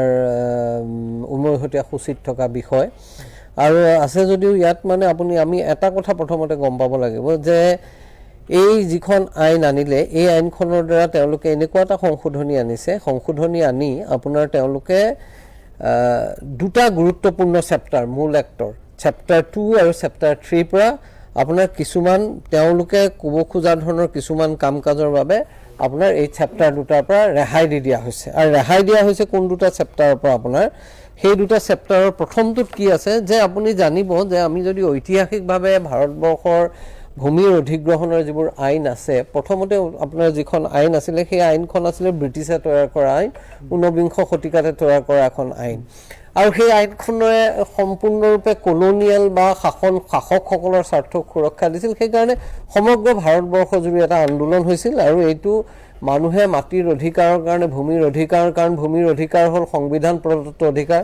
গতিকে তেনেকুৱা এটা পৰিপ্ৰেক্ষিতত আপোনাৰ এখন আইন আনিছিলে 2013ত আৰু এই 2013ৰ আইনখনৰ নামটো আছিল right to fair compensation transparency in land acquisition rehabilitation and resettlement অৰ্থাৎ ৰেকুইজিশ্যনৰ লগত ৰিহেবিলিটেশ্যন আৰু ৰিছেটেলমেণ্ট দুটা কথা ইয়াত জড়িত হৈ আছে দ্বিতীয় কথাটো ইয়াত গুৰুত্বপূৰ্ণ কথাটো আছিল যে চেপ্টাৰ 2 আৰু চেপ্টাৰ 3 এই দুটা হ'ল ইয়াৰ আটাইতকৈ গুৰুত্বপূৰ্ণ এই যিখন আইন এই আইনখনৰ আত্মাটোৱে আছে চেপ্টাৰ 2 আৰু 3 কাৰণ এই আইনখনৰ চেপ্টাৰ 2ত কোৱা হৈছে ছ'চিয়েল ইম্পেক্ট এছেছমেণ্ট এটা ডাঙৰ প্ৰজেক্ট যদি লোৱা হয় তাৰ কাৰণে যদি মাটি অধিগ্ৰহণ কৰিব বিচৰা হয় তাৰ সামাজিক প্ৰভাৱ কি হ'ব পাৰিব তাৰ এটা এছেছমেণ্ট কৰিব লাগিব আৰু এইটো পাব্লিক পাৰপাছ হয়নে নহয় অৰ্থাৎ ৰাজহুৱা স্বাৰ্থ পূৰণৰ কাৰণে ইয়াক কৰা হয়নে নহয় এই কথাটো চাব লাগিব 1 নম্বৰ 2 নম্বৰ কথাটো আছিলে যে চেপ্টাৰ 3 সৰু চেপ্টাৰ 3টো কিন্তু তাত আছিলে যে ফুড সিকিউৰিটি খাদ্য সুৰক্ষাৰ কাৰণে যিটো বিশেষ ব্যৱস্থা ইয়াত গ্ৰহণ কৰা হৈছিল অৰ্থাৎ এইটো যদিহে মাল্টি ক্ৰপ আপোনাৰ এগ্ৰিকালচাৰেল লেণ্ড হয় তেতিয়াহ'লে আইনত কোৱা হৈছে যে এইটো আপোনাৰ একেবাৰে আনএক্সেপশ্যনেল ক্ষেত্ৰতহে এইটোক আপোনাৰ ব্যৱহাৰ কৰিব পাৰিব বা একুৱায়াৰ কৰিব পাৰিব যাতে মানুহৰ ফুড সিকিউৰিটিটো খাদ্য সুৰক্ষাটো আপোনাৰ নিশ্চিত কৰিব পৰা যায় এতিয়া এই আইনখনে এই দুটা গুৰুত্বপূৰ্ণ যিটো প্ৰভিজন ব্যৱস্থা আপোনাৰ 2013ৰ একখনক গুচাই দিলে আৰু কি কাৰণে গুচাই দিলে আপোনাৰ অন্যবোৰ মই বাদ দিলো আপোনাৰ যেনেকৈ ধৰক নেশ্যনেল সিকিউৰিটি ডিফেন্সৰ কথা কৈছে ৰুৰেল ইনফ্ৰাষ্ট্ৰাকচাৰ প্ৰজেক্টৰ কথা কৈছে কেনেকুৱা ধৰণৰ ৰুৰেল ইনফ্ৰাষ্ট্ৰাকচাৰ সেইটো কোনো ক্লিয়াৰ নাই তথাপি এফৰ্ডেবল হাউচিং আৰু হাউচিং ফৰ দি পিপল বুলি কৈছে ঠিক আছে ৰাইজৰ কাৰণে কিন্তু আটাইতকৈ বিপদজনক কথাটো হ'ল industrial area or industrial estate set up by the state government or tatkeও ভয়ঙ্কর industrial corridors set up by the state government and its undertaking এতিয়া industrial area আৰু industrial আপোনাৰ corridor এই দুইটাটো আৰু সৰু কথা নহয় বা আপোনাৰ 10 বিঘা 20 বিঘা মাটিৰ কথা নহয় 50 বিঘা 100 বিঘা মাটিৰ কথা নহয় কৰিডৰ এটা এছুৱা দীঘলীয়া এখিনি মাটি তেওঁলোকে এইটোৰ কাৰণে লৈ ল'ব আৰু তেনেকুৱা কৰিবলৈ যাওঁতে ইণ্ডাষ্ট্ৰিয়েল কৰিডৰটো তেওঁলোকে ক'ত গঢ়িব ইণ্ডাষ্ট্ৰিয়েল কৰিডৰ তেওঁলোকে গৈ পেলাইতো এইটো মাজতে কয় এই ইণ্ডাষ্ট্ৰিটো চৰকাৰে নিজে নকৰে গতিকে ইণ্ডাষ্ট্ৰি কৰিডৰ নামত বা ইণ্ডাষ্ট্ৰিৰ নামত গোটেই বিশাল মাটিখিনি কাৰোবাক দিব সেইটোৰ কথাটো হ'ল যে বিপদজনক দিশটো হ'ল সেইটো আৰু এই ইণ্ডাষ্ট্ৰিয়েল কৰিডৰবোৰ ক'ত হ'ব সেই এনেকুৱা জেগাত হ'ব য'ত আপোনাৰ নদীৰ পাৰত ইণ্ডাষ্ট্ৰিয়েল কৰিডৰ নহয় ইণ্ডাষ্ট্ৰিয়েল ষ্টেট নহয় আমাৰ খিলঞ্জীয়া আমাৰ একদম নিখুঁতভাৱে জনজাতীয় মানুহ বসবাস কৰা অঞ্চলবিলাককে এই কাৰণে বাছি লোৱা হ'ব সেইকাৰণে মই ভাবোঁ যে এই যিটো ব্যৱস্থা আনিছে এই সংশোধন অতি বিপদজনক সংশোধন দ্বিতীয়তে তেওঁলোকে আনিছে যিখন বিলৰ কথা ইতিমধ্যে বিধেয়কৰ কথা আপুনি ইতিমধ্যে কৈ গ'ল এই বিধেয়কখন এইটো মানে আপোনাৰ ষ্টেটৰ ভিতৰতে এটা ষ্টেট নিচিনাকৈ ইয়াক তৈয়াৰ কৰা হৈছে মানে সম্ভৱ মানে কোনো ধৰণৰ মানে সীমাহীন ক্ষমতা প্ৰদান কৰা হৈছে আৰু তাতকৈ গুৰুত্বপূৰ্ণ কথাটো হৈছে স্বতন্ত্ৰ অধিকাৰ দিয়া হৈছে আপুনি চালে পঢ়িলে গম পাব এখন কিমান অধিকাৰ প্ৰদান কৰা হৈছে আৰু সেই অধিকাৰ প্ৰদান কৰিবলৈ যাওঁতে আটাইতকৈ ডাঙৰ কথাটো হ'ল যে তেওঁলোকে কাৰো লগত আলোচনা নকৰাকৈ কাৰো লগত বিবেচনা নকৰাকৈ তেওঁলোকে কৈ দিব পাৰিব যে এইখিনি মাটি আমি আজিৰ পৰা আমি ছেটেলাইট টাউনশ্বিপ বনাম এই ছেটেলাইট টাউনশ্বিপ বনোৱাৰ পিছত মানুহৰ কোনো অনুমতি মানুহৰ কোনো পাব্লিক হিয়াৰিঙৰ ব্যৱস্থা নাই আছে পাব্লিক হিয়াৰিং কেতিয়া হ'ব ছেটেলাইট চিটি ঘোষণা কৰা হ'ল এটা অঞ্চলক ছেটেলাইট চিটি ডেভেলপ তাৰপিছত যেতিয়া মাষ্টাৰ প্লেন বনাব সেই মাষ্টাৰ প্লেনৰ সময়ত বনোৱাৰ পিছত তেওঁলোকে অবজেকশ্যন মানুহৰ পৰা ল'ব সেই অবজেকশ্যনৰ কি অৰ্থ থাকিল আপোনাৰ আৰু আমি দেখি আহিছোঁ যে তেনেকুৱা অবজেকশ্যন ৰাতিটোৰ ভিতৰতে আপোনাৰ নাকচ কৰি এডমিনিষ্ট্ৰেটিভ অথৰিটিয়ে কাম চলাই থাকে এইটো হ'ল আটাইতকৈ ডাঙৰ কথা দ্বিতীয় গুৰুত্বপূৰ্ণ কথাটো ইয়াত হ'ল যে যিখন বৰ্ড বনাইছে অথৰিটি তেওঁলোকে বনাইছে তৈয়াৰ কৰিছে সেইখনত আপোনাৰ সাধাৰণ মানুহৰ কোনো প্ৰতিনিধি নাই মুখ্যমন্ত্ৰী মন্ত্ৰী বিষয়া আৰু আপোনাৰ তেওঁলোকক লৈ পেলাই এখন গঠন কৰা হৈছে সাধাৰণ মানুহৰ প্ৰতিনিধিৰ কথা বাদ দিলোঁ, যিজন মানুহে ৰাইজক প্ৰতিনিধিত্ব কৰে, পঞ্চায়তৰ প্ৰতিনিধিজন, সভাপতিজন পঞ্চায়তৰ, নগৰপালিকাৰ সভাপতিজন, MLA জন, সেইবিলাককো ইয়াত মানে পৌৰ নিগম পৰা আদি কৰি বা মিউনিচিপালিটি বৰ্ড চবকে নাকচ কৰি দিয়া হৈছে। এইবিলাকৰ কাৰো কোনো ইয়াত ভূমিকা নাই, কোনো কথা নাই। তেওঁলোকে ইয়াত বহি বহি আপোনাৰ ঠিক কৰিব কেইজনমান মানুহে যে এই জেগাখিনিক আমি ছেটেলাইট টাউনশ্বিপ বনাম। এতিয়া আপুনি চাওক যে আমাৰ এই অসমত যিটো আমি শেহতীয়াকৈ দেখি আছোঁ, ছেটেলাইট টাউনশ্বিপ বনোৱাৰ সিদ্ধান্তটো ক'ত হৈছে? জাগিৰোডত তিৱা মানুহ বসবাস কৰা অঞ্চলত, বৰদোৱাৰত ৰাভা মানুহ বসবাস কৰা অঞ্চলত, অৰ্থাৎ এই ওচৰে পাজৰে থকা য'ত সাধাৰণভাৱে আপোনাৰ ৰাস্তা ঘাট হৈছে, মানুহ আছে, তেনেকুৱা জেগাবিলাকত ইনফ্ৰাষ্ট্ৰাকচাৰটো শ্লাইটলি ডেভেলপ, তেনেকুৱা জেগাবিলাকক বাছি লয়। অৰ্থাৎ গোটেই আক্ৰমণটো হ'ব খিলঞ্জীয়া মানুহৰ ওপৰত। এইটো এটা মই ভাবোঁ যে অত্যন্ত ভয়ংকৰ কথা। আৰু আটাইতকৈ ডাঙৰ কথাটো হ'ল আপোনাৰ যে এইখনত মানে একাউণ্টেবিলিটি নাই। এতিয়া সমগ্ৰ অসমত এই জলপলয় চলি আছে, কিন্তু সেই জলপলয়ৰ দৰে মহাপলয়স্বৰূপ হৈছে অসমৰ এই ভূমি ব্যৱস্থা। এই গোটেই ভূমি ব্যৱস্থাটো অসম চৰকাৰে খিলঞ্জীয়া জনগণৰ স্বাৰ্থত বা অসমীয়া জনগণৰ স্বাৰ্থত বা অসমবাসীৰ স্বাৰ্থত নহয়, তেওঁলোকৰ সম্পূৰ্ণ এটা ৰাজনৈতিক স্বাৰ্থত গোটেই ভূমি ব্যৱস্থাটো পৰিৱৰ্তন কৰিব বিচাৰিছে, বিভিন্ন ধৰণৰ আইন আনিব বিচাৰিছে। এই প্ৰসংগত আমি আলোচনা কৰিব বিচাৰিছোঁ। মই শান্তনু বৰঠাকুৰ আপোনাৰ ওচৰত আকৌ আহিব বিচাৰিছোঁ। মই মানে কথাটো এই দুইখন আইনৰ ক্ষেত্ৰতে মই এটা যিটো কথা ক'ব খুজিছোঁ যে এটা কথা আমি স্পষ্ট কৰি দিব খুজিছোঁ যে উন্নয়নৰ কথাটোত আমাৰ কাৰো কোনো আপত্তি নাই। তেওঁলোকে ক'ৰবাত ছেটেলাইট চিটি বনাব খুজিছে, ক'ৰবাত অন্য ইণ্ডাষ্ট্ৰিয়েল কৰিডৰ বনাব খুজিছে, সেইবিলাক লৈ আমাৰ কোনো কথা নাই। কিন্তু তাত দুটা কথা খুব গুৰুত্বপূৰ্ণ। সেই দুটা কথাটো হ'ল যে সেনেকুৱা ধৰণৰ কোনো কামৰ দ্বাৰা খিলঞ্জীয়া মানুহৰ ক্ষতি হ'ব নালাগিব, এক নম্বৰ কথা। দ্বিতীয় কথাটো হ'ল যে য'তেই এইবিলাক প্ৰতিষ্ঠা কৰিব খোজে তাৰ স্থানীয় মানুহৰ সন্মতি নোহোৱাকৈ এই কামটো কৰিব নোৱাৰিব। এই দুয়োটাই হ'ল আপোনাৰ যিকোনো ধৰণৰ পাৰ্টিচিপেটৰী ডেমক্ৰেচিৰ মূল কথা। এই দুইখন আইনত সেই বস্তুটোকে সম্পূৰ্ণৰূপে নস্যাৎ কৰি দিব বিচৰা হৈছে। এতিয়া আটাইতকৈ ডাঙৰ কথাটো হ'ল যে তোমালোকে যি কৰা, যেনেকৈ কৰা, প্ৰথম আৰু প্ৰধান কামটো হ'ল যে অসমৰ খিলঞ্জীয়া মানুহক মাটিৰ অধিকাৰৰ সুৰক্ষাটো প্ৰদান কৰা। মই মানি ল'লোঁ যে এইখন তেওঁলোকে আনিলে, ইয়াৰ আনি তেওঁলোকে লেণ্ড একুইজিশ্যন কৰিব। আজি আপুনি গোবিন্দ ৰাভা বা পক্ষীৰাজক সোধক যে কিমান ৰাভা মানুহে, কিমান বড়ো মানুহে বা তিৱা মানুহে আপোনাৰ মাটিৰ কম্পেনচেশ্যন পাব, কাৰণ তেওঁলোকৰ পট্টাই নাই। আপোনালোকে যদি পট্টা দিয়াৰ কামটো আগতে নকৰাকৈ আপোনালোকে এইবিলাক যদি কৰি থাকে, তেতিয়াহ'লে ঘটনাটো হ'ব যে তাৰ উদ্দেশ্যটো কি আৰু মাটি আপোনালোকে কাক দিব। আপুনি যদি এই আইনখন পঢ়ে তেতিয়াহ'লে গম পাব যে এই আইনখন পঢ়িলে তেওঁলোকে ইমান সুন্দৰকৈ ধুনীয়াকৈ বনাই থৈছে যে ত'ত তেওঁলোকে এই ৰাইটটো, ছেটেলাইট চিটিখন ডেভেলপ কৰাৰ ৰাইটটো বেলেগক দি দিব পাৰে। বেলেগক দিব মানে কাক দিব? ছেটেলাইট চিটিৰ নিচিনা এটা ডাঙৰ আপোনাৰ হিউজ কেপিটেল য'ত খৰচ কৰিব লাগিব, তেনেকুৱা এটা খৰচ কৰিবৰ কাৰণে আপোনাৰ বৃহৎ কৰ্পৰেট গোষ্ঠীবিলাক আহিব লাগিব। আৰু পাব্লিক প্ৰাইভেট পাৰ্টনাৰশ্বিপৰ নামত এই সমস্ত মাটি তেওঁলোকক গতাই দিয়া হ'ব। ডেভেলপমেণ্টৰ কামৰ পিছত মাটি তেওঁলোকে একুৱাৰ কৰাৰ ক্ষমতা লৈছে। মাটি একুৱাৰ কৰিব, মাটি লেণ্ড পুলিং কৰিব পাৰিব তেওঁলোকে। যে সৰু আমাৰ ইয়াততো সকলো মানুহৰে বহুত মাটি নাই, বেছিভাগ হ'ল মাৰ্জিনেল ফাৰ্মাৰ, কম পৰিমাণৰ মাটি, সেইবিলাক তেওঁলোকে পুল কৰিব পাৰিব, একেলগ কৰিব পাৰিব। তাৰপিছত ডেভেলপ কৰি ঘূৰাই দিব।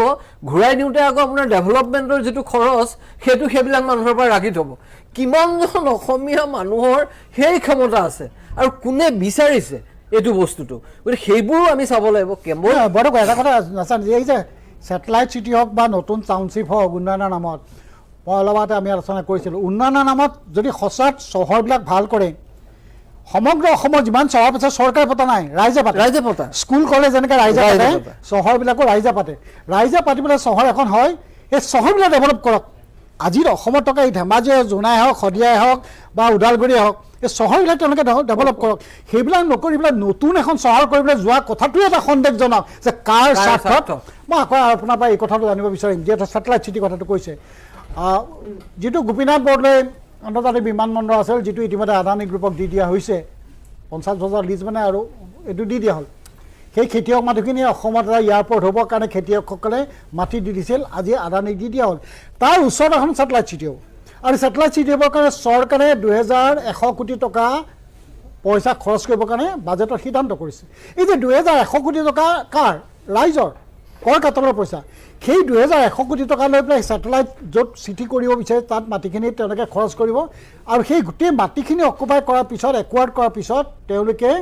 ছেটেলাইট চিটি কাৰোবাক কৰিবলৈ দি দিব এনেকুৱা এটা প্ৰসংগ নহয়নে একেবাৰে আপুনি চাওক যে তাত আৰু মই সেইটোকে বাৰে বাৰে কৈ আছোঁ যে এৰ' চিটি তেওঁলোকে নাম দিছে এৰ' চিটি মানে এয়াৰপৰ্টৰ কাষত এখন চিটি হ'ব তাত আপোনাৰ বিভিন্ন ধৰণৰ আপোনাৰ হোটেল থাকিব 5 ষ্টাৰ হোটেল থাকিব চিনেমা হল থাকিব এতিয়া আপুনি কল্পনা কৰক যে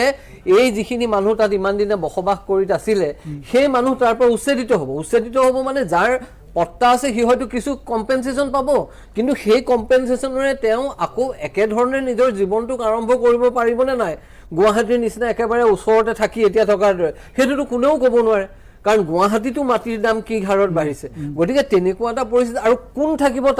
তাত থাকিব আপোনাৰ যাৰ হাতত বহুত ধন আছে যি সেই ধৰণৰ এখন ছেটেলাইট চিটি বা এৰ' চিটিত গৈ পেলাই ঘৰ এটা ক্ৰয় কৰিব পাৰে তেনেকুৱা মানুহ থাকিব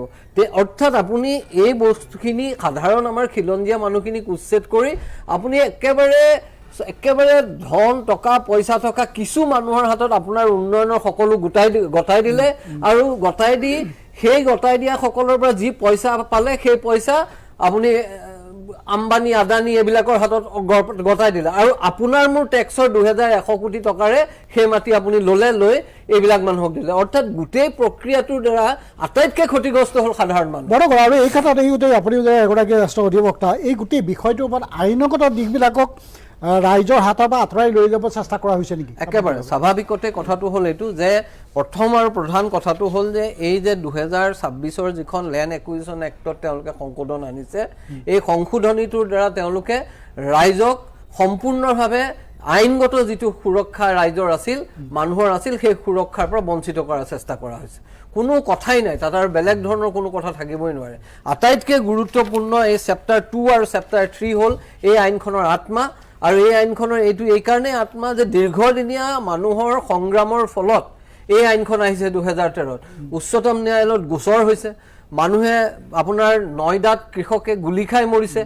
ইয়াৰ বিৰুদ্ধে আন্দোলন কৰি লেণ্ড একুইজিশ্যনৰ বিৰুদ্ধে তাৰপিছত এখন আহিছে আৰু লেণ্ড একুইজিশ্যন কেতিয়া কৰিব পাৰিব কেনেকৈ কৰিব পাৰিব কিয় ছাৰ্ভে কৰিব লাগিব পাব্লিক হিয়াৰিং হ'ব লাগিব এনেকুৱা এটা দীঘলীয়া প্ৰক্ৰিয়া সেই প্ৰক্ৰিয়াটোকে নাকচ কৰি দিয়া হৈছে তেওঁলোকে ইণ্ডাষ্ট্ৰিয়েল কৰিডৰ বনাবৰ কাৰণে ইণ্ডাষ্ট্ৰিয়েল আপোনাৰ এৰিয়া বনাবৰ কাৰণে মই ভাবোঁ যে এইটো মানুহৰ এই যিটো অধিকাৰ সেই অধিকাৰটো কাঢ়ি লোৱাৰ অতি গুৰুত্বপূৰ্ণ বিষয় যে বহুতখিনি কথা ইতিমধ্যে পোহৰলৈ আহিছে মই ভাবোঁ যে এই গোটেই বিষয়খিনি প্ৰত্যেকজন সচেতন অসমীয়াই গোটেই বিষয়টো অধ্যয়ন কৰা উচিত অসমৰ আজিৰ দিনত আটাইতকৈ এই কৰ্পৰেটৰ পৰা ভালনাৰেবল যদি দুখন জিলা আছে য'ত মাটিটো একেবাৰে পাহাৰ কাটি তাত খাস্তাং কৰি দিয়া হৈছে আৰু মাটিটোক এনেকুৱা হাৰত কিমান হাজাৰ বিঘা মাটি মই কেইটামান উদাহৰণ দিলে আপোনালোকে গম পাব যে কাৰ্বি আংলঙত শেহতীয়াভাৱে কাৰ্বি আংলং সৌৰশক্তি প্ৰকল্পৰ নামত 18,000 বিঘা মাটি আপোনাৰ বোকাজান কনষ্টিটুৱেঞ্চি পৰে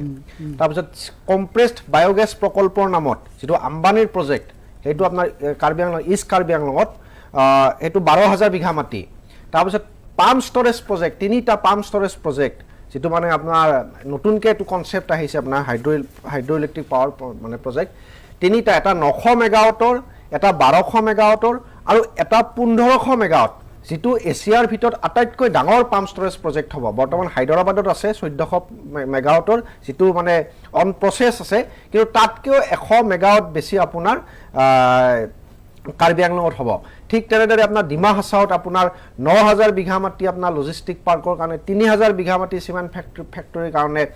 আৰু আপোনাৰ তাতো পাম্প ষ্ট'ৰেজ প্ৰজেক্ট এতিয়া গোটেই কথাটো যদি আপুনি কাৰ্বি আংলং ডিমা হাছাওৰ কথাটোৰ লগত আহোঁতে মই কেইটামান কথা ক'ব বিচাৰিছোঁ যে উন্নয়নৰ কথাটো আমি উন্নয়নৰ বিৰোধিতা নকৰোঁ শান্তনু বৰঠাকুৰ ডাঙৰীয়াই অলপ আগতে ক'লে যে উন্নয়নৰ বিৰোধিতা নকৰোঁ কিন্তু যদি উন্নয়নৰ নামত এতিয়া আপুনি চাব আমি কাৰ্বি আংলং সৌৰশক্তি প্ৰকল্পৰ বিৰুদ্ধে যুঁজিছিলোঁ আৰু আমাৰ যুঁজৰ কাৰণে আজি তাত দুগৰাকী মানে আমাৰ এগৰাকী সতীৰ্থ প্ৰণৱ দলে এডিবিৰ বিৰুদ্ধে বহুত কাগজ পত্ৰ এডিবিৰ মানে লগত বহুত যোগাযোগ কৰিছিল এই প্ৰজেক্টটো কি কাৰণে হ'ব নালাগে আৰু তাৰ কাৰণে যে প্ৰণৱ দলেৰ ওপৰত ৰাষ্ট্ৰীয় মানে নিৰাপত্তা আইন পৰ্যন্ত জাপি দিয়া হৈছে অত্যন্ত নৃশংসভাৱে এই আইন প্ৰণৱ দলেৰ ওপৰত জাপি দিয়া হৈছে আপুনি চাব যে তাত প্ৰায় 20,000 মানুহ সেই প্ৰজেক্টটোৰ কাৰণে উচ্ছেদ হ'লহেঁতেন আৰু তাত ইমান ধুনীয়াকৈ মই নিজে তাত গৈছোঁ তাত ইমান ধুনীয়াকৈ মানুহৰ বাঁহৰ খেতি আছে আনাৰসৰ খেতি আছে তাত জলকীয়াৰ খেতি আছে ধুনীয়াকৈ মানুহে তাত জীৱন নিৰ্বাহ কৰি আছে তাত কৈছে যে যদি আমি এই মাটিখিনিত যদি চিৰদিনৰ কাৰণে হেৰুৱাই পেলাওঁ এই প্ৰজেক্টৰ কাৰণে তেনেহ'লে আমাৰ কি উন্নয়ন হ'ব আজি সেইবিলাক অঞ্চলত ৰাস্তা ঘাট নাই চিকিৎসালয় নাই শিক্ষানুষ্ঠান নাই সেইবিলাক নকৰি চৰকাৰে উন্নয়নৰ নামত তাত প্ৰজেক্ট জাপি দিব বিচাৰিছে আৰু তাৰ ফলত মানুহখিনিক চিৰদিনৰ কাৰণে তাৰ পৰা উচ্ছেদিত কৰিব বিচাৰিছে। এই উন্নয়নটো আমি মানি ল'ব নোৱাৰোঁ নহয়। এতিয়া আৰু দ্বিতীয় কথা যে কাৰ্বি মানুহ কিমান আছে গোটেই অসমত? আজিৰ দিনত প্ৰায় 5,50,000 মান কাৰ্বি মানুহ আছে গোটেই অসমত বা উত্তৰ পূৰ্বাঞ্চলত। ডিমাচা মানুহ কিমান আছে? 1,50,000 মান আছে। যদি আজি ডিমাচা মানে এটা পাম্প ষ্টৰেজ প্ৰজেক্টৰ নামত, এটা মাত্ৰ প্ৰজেক্টৰ নামত যদি 14খন গাঁৱৰ পৰা ডিমাচা মানুহ যদি উচ্ছেদিত হ'ব লগা হয়, সেই মাত্ৰ 1.5 লাখ মান মানুহ, এমুঠি মানুহৰ যদি 14খন গাঁৱৰ তাৰ পৰা উচ্ছেদিত হয়, তেনেহ'লে সেই মানুহখিনিৰ অস্তিত্ব ক'ত? আমি কিমান দিম? আপুনি চাব যে 2030 চনৰ ভিতৰত কেৱল আৰু কেৱল অসমৰ নদীৰ পৰা 17,000 মেগাৱাট কাৰেণ্ট প্ৰডাকশ্যনৰ পৰিকল্পনা কেন্দ্ৰীয় চৰকাৰে কৰিছে। অথচ পিক আৱাৰত আমাক 2030 চনৰ ভিতৰত প্ৰায় 3500 মেগাৱাটৰ কাৰেণ্টৰ প্ৰয়োজন হ'ব। বাকী 13,500 মেগাৱাট এই কাৰেণ্ট কাৰ স্বাৰ্থত আমি প্ৰডাকশ্যন কৰিম ইয়াত? আপুনি এই যিটো কাৰ্বি আংলঙৰ যিটো ৱেষ্ট কাৰ্বি আংলং নেলিৰ পৰা উঠি গৈ পেলাই যিটো ৱেষ্ট কাৰ্বি আংলঙৰ থাৰাকুঞ্চি যিটো আছে আপোনাৰ চ'লাৰ পাৱাৰ মানে পাম্প ষ্টৰেজ প্ৰজেক্ট কৰিব বিচাৰিছে, ইমান ধুনীয়া জেগা আৰু তাত ইমান ধুনীয়া খেতি হয় নহয়, তাত 8খন গাঁৱৰ মানুহ সেই পাম্প ষ্টৰেজ প্ৰজেক্টটোৰ কাৰণে এফেক্টেড হ'ব। তাত তিৱা মানুহ আছে আৰু কাৰ্বি মানুহ আছে। গতিকে এই গোটেই কথাখিনি যদি চাই যে এই আমাক আজি যিখিনি কাৰেণ্ট প্ৰয়োজন হয় আমাক সেইখিনি লাগিব, মই অলপ আগতে উদাহৰণ দিলোঁ, কিন্তু তাৰ পিছতো কিছু হয়তো আমাক ব্যৱসায় স্বাৰ্থৰ কাৰণে লাগিব। কিন্তু 17,000 মেগাৱাট কাৰেণ্ট প্ৰডাকশ্যন কৰিব বিচাৰিছে, 3,500 মেগাৱাট আমাক পিক আৱাৰত লাগিব, 13,500 মেগাৱাট কাৰেণ্ট প্ৰডাকশ্যন কৰিবৰ কাৰণে তেওঁলোকে 1 লাখ জনজাতীয় মানুহক উচ্ছেদ কৰিব। আৰু সেই 1 লাখ জনজাতীয় মানুহক উচ্ছেদ কৰিব সেই কাৰেণ্ট প্ৰডাকশ্যনৰ কাৰণে। আৰু সেই নদীবান্ধবিলাক যেতিয়া খুলি দিব, আজি যিটো কি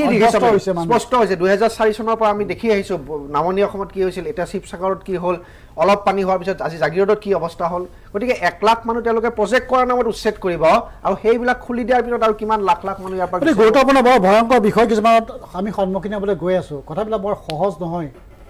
এটা ভয়ংকৰ। ভাবিলে আমাৰ প্ৰজন্মৰ পিছত প্ৰজন্ম আহিব, তেওঁলোকৰ কাৰণে কোনখন আমি অসম এৰি থৈ যাম, সেই কথাখিনি বৰ চিন্তনীয় বিষয়। গোবিন্দ ৰাভা, বিশেষকৈ মই ৰাভা কাউন্সিল এলেকাত বা গোটেই যিসকল অঞ্চল আমাৰ ৰাভা জনগোষ্ঠী আছে, তাতে বহুকেইটা এনেকুৱা ধৰণৰ প্ৰকল্প দেখা গ'ল, আপোনালোকে প্ৰতিবাদ কৰি আছে, এইটো কোনটো পৰ্যায়ত আছে এতিয়ালৈকে? আমাৰ যিটো প্ৰতিবাদ আপোনাৰ যোৱাকালিও আমি 6 গাঁৱত উকিয়াম নদী বান্ধৰ ক্ষেত্ৰত আমি দক্ষিণ কামৰূপৰ সকলো জাতি জনগোষ্ঠী আৰু দল সংগঠনক লৈ আমি এখন সভা অনুষ্ঠিত কৰিছিলোঁ। আৰু সেই সভাত আপোনাৰ এটা সমন্বয়ৰক্ষী সমিতি গঠন হৈছে, প্ৰায় তাত 50টা মান সংগঠন তাত উপস্থিত আছিলে। আৰু যিকোনো বিনিময়ত মানে উকিয়াম যিটো নদী বান্ধ, য'ত মই আগতে উল্লেখ কৰিছিলোঁ যে 1,95,000 বিঘা মাটি যাব, যিটো নেকি বহুমুখী প্ৰকল্প। আচলতে তাত অকল নদী বান্ধটোৱেই নহয়, তাত বিদ্যুৎ উৎপাদনেই নহয়, আমি যিটো জানিছোঁ যে তাৰ যিবিলাক খনিজ সম্পদ আছে মেঘালয় আৰু অসমৰ যিখিনি বৰ্ডাৰত, গতিকে এই গোটেই খনিজ সম্পদৰ ওপৰতো ইয়াত পুঁজিপতিসকলৰ বিৰাট লোলুপ দৃষ্টি পৰিছে বুলি আমাৰ অনুমান হয়, যাৰ কাৰণে 1,95,000 বিঘা মাটি ল'ব আৰু য'ত সমগ্ৰ ৰাভা অঞ্চলটোৱে আমাৰ নিশেষ হোৱাৰ নিচিনা হ'ব। আজি যদি আপোনাৰ আমি চাওঁ ৰাণী অঞ্চলত আজি 6খন গাঁৱত আৰু পুনৰ নটিচ জাৰি কৰিছে উচ্ছেদৰ কাৰণে। গতিকে এইখিনি হ'ল আমাৰ ৰাভা অঞ্চলৰ মানে পূব দিশৰ যিটো সমষ্টি, ৰাণী সমষ্টি। এই ৰাণী সমষ্টি মই ৰাভা, মই আপোনাৰ ওচৰত আকৌ আহিম, মই খন্তেক বিৰতি ল'ব বিচাৰিছোঁ। বহুকেইটা বিষয়, অতি গুৰুত্বপূৰ্ণ বিষয়ৰ সন্মুখীন হৈ আছে অসমৰ ৰাইজ। অন্যান্য জনগোষ্ঠীৰ কথা বাদেই দিছোঁ, অকল ৰাভা জনগোষ্ঠীৰ ক্ষেত্ৰতে, কাৰণ ৰাভা জনগোষ্ঠীয়ে এই গোটেই বিষয়টোৰ ওপৰত কিন্তু যথেষ্ট শক্তিশালীভাৱে কিন্তু মাত পাতি আহিছে। বিশেষকৈ ৰাভাসকলৰ যিখিনি আমাৰ সন্মানিত মহিলাসকলেও কিন্তু সাংঘাতিক, মই তেখেতসকলক ধন্যবাদ জনাইছোঁ, কৃতজ্ঞতা প্ৰকাশ কৰিছোঁ। এই গোটেই সংগ্ৰামটো কিন্তু তেখেতসকলে কিন্তু যথেষ্ট ওপৰলৈ নি আছে। ৰাভা, হয়, অলপ আগতে আমাৰ গোবিন্দ ৰাভা ডাঙৰীয়াই ক'লে যে ৰাণী অঞ্চলত ইতিমধ্যে 6খন গাঁৱৰ নটিফিকেশ্যন আহিছে। গাঁওকেইখনৰ নামকেইটা মই কৈ দিছোঁ, পাচনীয়াপাৰা, মাটিকাটনি, জবে, দেওৰালি, জাললিপাৰা আৰু কামাৰগাঁও। তো জবে বুলি যিখন গাঁও আছে, তো ইতিমধ্যে চাৰ্কুল অফিচাৰ মানে আমাৰ পলাশবাৰী সমষ্টিৰ চাৰ্কুল অফিচাৰৰ যিসকলে আমাৰ মাটি জৰীপ কৰিব আহিছিলে, তেওঁলোকে কৈছে যে জবেৰ মানে ঠাইডোখৰেদি এটা কৰিডৰ হ'ব, মানে ধৰক ৰাস্তা বা ৰেল লাইন কিবা এটা হ'ব। তো চবতছে ভয়ংকৰ কাৰবাৰটো হৈছে কি যে বৰঠাকুৰ ডাঙৰীয়াই অলপ আগতে কৈছে যে য'ত ইণ্ডাষ্ট্ৰিয়েল কৰিডৰ হ'ব বা পথ হ'ব বা ৰেলৱে পথ এটা হ'ব, তাত আৰু এটা কথা লিখিত আকাৰে কৈছে যে 2026 ভূমি অধিগ্ৰহণ সংশোধনী বিধেয়কত কোৱা আছে কি যে ৰাস্তাটোৰ দুয়োপিনে ধৰক ৰেলপথ বা 4 লেন বা কি কয় 6 লেন যিটো পথ হ'ব তাৰ দুই পিনে প্ৰায় 1 কিলোমিটাৰ তাৰমানে কোনো বেল ব্লক থাকিলেও বা অন্যান্য যি নিয়ম আছে কোনো নামানিব তাৰমানে তাৰ ফলত আমাৰ তাতে কি হ'ব ৰাণী অঞ্চলত যিসমূহ বেল ব্লকত পৰে সেই সমগ্ৰ বা ঠাইডোখৰ মানে সম্পূৰ্ণ ইণ্ডাষ্ট্ৰিয়েল এৰিয়ালৈ মানে গুচি যাব বা কি কয় এইটো পুঁজিপুতি বনিয়া যি বনাব ইচ্ছা কৰে চব বনাব পাৰিব তো সেইটো সবচে ভয়ংকৰ কথা আৰু ইয়াত কোৱা আছে কি যে যিখন ছেটেলাইট বিল আছে তাত কোৱা আছে কি যে আমাৰ অভয়াৰণ্যসমূহ বা কি কয় জলাশয়সমূহ তাত ৰেহাই দিয়া হৈছে বা বেল্টসমূহ ৰেহাই দিয়া হৈছে কিন্তু তাতে আৰু এটা কথা কোৱা হৈছে কি যে যিসমূহ পঞ্জীয়নভুক্ত ধৰক তাতে যদি এখন অভয়াৰণ্য হয় এখন পঞ্জীয়নভুক্ত হ'ব লাগিব বা জলাশয় যদি হয় পঞ্জীয়নভুক্ত হ'ব লাগিব ধৰি লওক আমাৰ দক্ষিণ কামৰূপত ঐতিহাসিক বিল চান্দবী আছে সেইখন ৱেটলেণ্ড এখন হয় জলাশয় এখন হয় তো তাত সেইখন কিন্তু চৰকাৰীভাৱে ৰিকগনাইজ এতিয়ালৈকে হোৱা নাই পঞ্জীভুক্ত হোৱা নাই যদি ইচ্ছা কৰে সেই সমগ্ৰ চান্দবীখন তেওঁলোকে অধিগ্ৰহণ কৰি ল'ব পাৰিব বা আমাৰ বেল্টত যিসমূহ মানুহ আছে প্ৰায়সমূহৰ অৰ্থাৎ 90%ৰ মানে পট্টা নাই তেনে ক্ষেত্ৰত কম্পেনচেশ্যনৰ কথাটোই নাহে আৰু থাকিলেও ইতিমধ্যে কৈছে যে TDR চিষ্টেমত অৰ্থাৎ ট্ৰেন্সফাৰেবল ডেভেলপমেণ্ট ৰাইটছ অথৰিটি যিটো তো এখন চাৰ্টিফিকেট দিব আৰু পইচা নিদিয়ে চাৰ্টিফিকেট দিব আৰু সেই প্ৰকল্পটো সফল হোৱাৰ পিছতহে ৰিয়েল ষ্টেট মানে মাৰ্কেটৰ লগত তুলনা কৰি তেওঁলোকে কিবা এটা ব্যৱস্থা কৰিব কিন্তু সেইটো হ'ব নে নহ'ব সেইটো এটা সন্দেহ তেনে ক্ষেত্ৰত অকল জনজাতিৰ মানুহ বুলি নহয় জনজাতিৰ লগতে জনজাতি বা অন্যান্য থলুৱা মানে খিলঞ্জীয়া সকলো মানুহৰ মাটি হেৰুৱাৰ মানে কি শংকা আহি পৰিছে বা সময় সমাগত এই ক্ষেত্ৰত সমগ্ৰ আমাৰ জনজাতি জনজাতি বা সকলো থলুৱা মানুহে একলগ হৈ আমি যদি এই আইনকেইখনৰ বিৰুদ্ধে বলবৎ হোৱাৰ আগতে যদি আমি বিৰুদ্ধাচৰণ নকৰোঁ তেনে ক্ষেত্ৰত আমাৰ গোটেই অসমৰ সমস্ত মাটি কিছুমান মুষ্টিমীয় হাতত 1% মানুহৰ এই ক্ষেত্ৰত সাধাৰণতে এতিয়া জনমত গঠন কৰাৰ প্ৰয়োজন আছে বহুতে হয়তো বুজি পোৱা নাই জনা নাই বা গম পোৱা নাই জানিলে নিশ্চয় গোটেই বিষয়টোৰ ওপৰত হৃদয়ংগম কৰিব পাৰিলে নিশ্চয় এই গোটেই বিষয়টোৰ ওপৰত মানুহে প্ৰতিবাদ কৰিলে বাধ্য হ'ব চৰকাৰক বাধ্য কৰিলে বাধ্য হ'ব বা এটা পৰিৱেশ এটা সৃষ্টি কৰিব মই বৰদক আপোনাৰ এই প্ৰসংগটোৰ লগতে মই আৰু দুটা প্ৰসংগ আপোনাৰ পৰা জানিব বিচাৰিছোঁ এই কেইদিনৰ আগতে 31 জুলাইতে সেই কেবিনেটত এটা সিদ্ধান্ত হ'ল যে গোৱালপাৰাৰ ৰাক্ষসিনী সংৰক্ষিত বনাঞ্চলক তেওঁলোকক আৰু কিছুমান অঞ্চল তাত ইনক্লুড কৰিবৰ ক্ষেত্ৰত দেখা গ'ল যে 19 নম্বৰ ৱাৰ্ড গোৱালপাৰাৰ 19 নম্বৰ ৱাৰ্ড যিখন 35 বছৰ পৌৰসভাৰ অধীনত আৰু বহুকেইখন ৰাজহ গাঁও এই ৰাক্ষসিনী সংৰক্ষিত বনাঞ্চলৰ ভিতৰত লৈ যোৱা হ'ল যিকেইখন ৱাৰ্ডৰ আণ্ডাৰত 19 নম্বৰ ৱাৰ্ড বা পৌৰসভাৰ ভিতৰৰ এই গোটেই বহুকেইখন ৰাজহ গাঁও তাৰ ৰাইজ আহিছিলে গতিকে এই বহুকেইখন ৰাজহ গাঁও ইতিমধ্যে তাৰ ভিতৰত সোমাই নিয়া হৈছে তাৰ ফলত কি হ'ব এই ৰাজহ গাঁও যিখিনি আছে ৰাজহ গাঁওখিনি যেতিয়া সংৰক্ষিত বনাঞ্চলৰ ভিতৰত সোমোৱাই দিয়া হ'ব চৰকাৰৰ কি উদ্দেশ্য হয়তো এইটো সময়ত ওলাব আন এটা বিষয় যি কথাটো ইতিমধ্যে কথাটো হৈ আছে যে ছেটেলাইট চিটি প্ৰসংগতে হওক বা উন্নয়নৰ নামত মাটি দখল কৰাৰ ক্ষেত্ৰত চৰকাৰে নিজৰ কৰ্তৃত্বলৈ আনিব পইচা নিদিয়ে কিন্তু তাত যদি এটা বিভিন্ন ধৰণৰ অন্যান্য ঘৰ হয় তাৰ ওপৰত ভিত্তি কৰিব কথাটো আপুনি চাব যে গুৱাহাটী মাষ্টাৰ প্লেন হ'ল Guwahati master plan 2045 245 Guwahati master plan 245 হ'ল তাতে এই কথাখিনি এতিয়াও ৰাজহুৱা কৰা নাই কিন্তু তাত দেখা গ'ল গুৱাহাটী গোটেই ভাগ কৰা হৈছে কিছুমান অঞ্চল যে এই অঞ্চলখিনিত আমি উচ্ছেদ কৰিম এই অঞ্চলখিনি অকল ইণ্ডাষ্ট্ৰি হ'ব এইখিনি অঞ্চল আমি হাতলৈ আনিম আমি তাত বিভিন্ন ধৰণৰ বিল্ডিং সৃষ্টি হ'ব তাত বিল্ডিংবিলাক আমি সাধাৰণ মানুহক বিক্ৰী কৰিম আৰু সাধাৰণ মানুহৰ তাত মানুহ গুৱাহাটীত থাকিব নোৱাৰিব তাৰ কাৰণে গুৱাহাটীৰ বাহিৰত কিছুমান জেগা দিম এই ধৰণৰ পৰ্যায়লৈ কিন্তু ইতিমধ্যে গৈছে তাৰ লগতে এই দুখন বিল গোটেই বিষয়টোৰ ওপৰত আপোনাৰ পৰা আৰু অলপ ব্যাখ্যা বিচাৰিছোঁ চাওক মই ভাবোঁ যে মই খুব শংকিত হোৱাৰ প্ৰথম কাৰণটো হ'ল বা আমি শংকিত হোৱাৰ যে অসমৰ খিলঞ্জীয়া মানুহৰ আমাৰ মানে এমুঠিমান মানুহক লৈ পেলাই আমি ইয়াত জীয়াই থাকিব লগা হৈছে এই পৃথিৱীৰ এটা চুকত আমাৰ এটা গোটেই সমস্ত অস্তিত্ব যদি ধৰি ৰাখিছে তেতিয়াহ'লে আমাৰ ভৰিৰ তলত থকা মাটিখিনি একমাত্ৰ বস্তু যিটোৱে আমি যিটো জাতি বুলি কওঁ বা আমাৰ খিলঞ্জীয়া মানুহখিনিক এইখিনি ঠাইৰ বহু অত্যাচাৰ সহ্য কৰিছে বিভিন্ন ধৰণে সহ্য কৰিছে তাৰপিছত এই মাটিখিনিৰ কাৰণে এতিয়াও কেলধুপকৈ হ'লেও জীয়াই আছে এতিয়া যিটো ঘটনা ঘটিবলৈ গৈ আছে অসমত এতিয়া যে এই মাটিখিনিৰ পৰাও লাহে লাহে এই মানুহখিনিক আঁতৰাই পেলাবলৈ বিচৰা হৈছে এতিয়া আপুনি এটা কথা চাওক যে অলপ আগতে আমি কথা পাতি আছিলোঁ যে কোন এই ছেটেলাইট চিটি হওক ডেভেলপমেণ্ট এক্টিভিটিজ হওক এইবিলাকৰ ফলত আটাইতকৈ বেছিকৈ কোন ক্ষতিগ্ৰস্ত হ'ব যে খিলঞ্জীয়া জনজাতীয় মানুহ আজি এই 5খন গাঁও ৰাণী 6খন গাঁও খিলঞ্জীয়া মানুহৰ ওপৰত নটিচ দিছে যিবিলাক মানুহে আপোনাৰ মাটিৰ পট্টা এতিয়াও হোৱা নাই যুগ যুগ ধৰি আছে সেইবিলাক মানুহ ক'লৈ যাব মাটিৰ পট্টা নাই ঘৰ দুৱাৰ ভাঙি দিব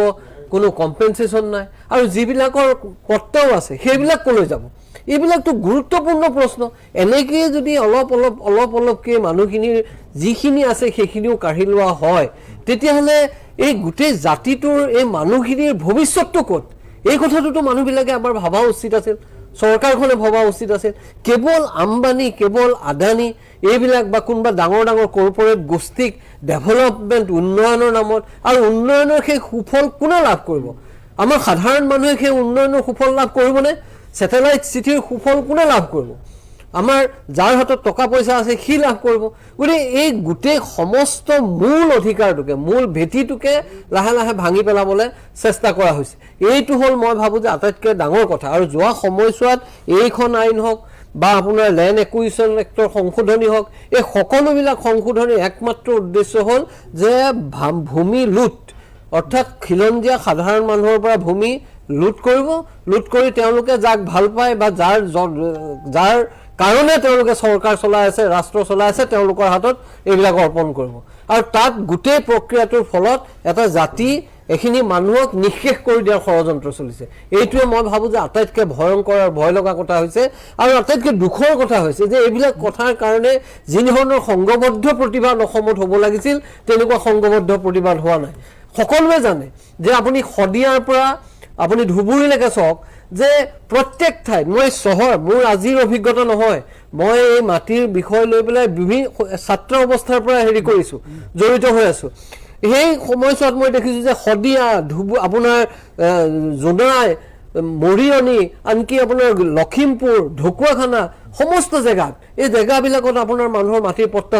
পট্টা নাই সেটেলমেণ্ট এতিয়ালৈকে হোৱা নাই যদিও বসুন্ধৰাৰ নামত সেটেলমেণ্ট দিয়াৰ কথা কোৱা হৈছে কিন্তু সেইটো আচলতে প্ৰকৃত সেটেলমেণ্ট নহয় যি নহওক সেইবোৰ বেলেগ কথা তথাপি মই ভাবোঁ যে এই একে ভয়ংকৰ ভৱিষ্যতৰ ফালে আমি গোটেইখিনি যথেষ্ট গুৰুত্বপূৰ্ণ